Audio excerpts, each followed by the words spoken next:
রাই প্রবর্ণা রয় তোমার নাম, বলো কি সমস্যা? তুমি বলো প্রবর্ণা রয়, তোমার কি সমস্যা?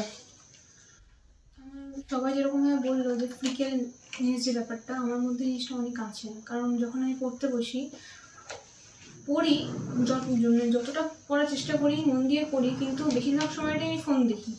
এটা আমার সব থেকে বড় একটা বাজে হ্যাবিট। আর ফোনটা আমার সব থেকে বড় একটা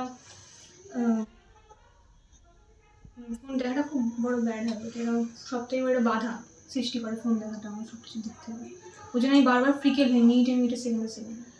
তাহলে তুমি ফ্রিকেল হয়ে যাও এবং তোমার চঞ্চলতা প্রচন্ড পরিমাণে, প্রচুর চঞ্চল হয়ে যাও এবং পড়াশোনার থেকে তুমি এই কারণে এফেক্ট করে। হ্যাঁ, পড়াশোনা থেকে তুমি দূরে চলে যাচ্ছ এই করে করে, এবং আরো অনেক বাজে হ্যাবিট তোমার মধ্যে চলে আসছে। তো তুমি পড়াশোনায় মন লাগাতে পারছো না এবং যখনই পড়তে বসছো ফোনই বেশি ঘাঁটছো।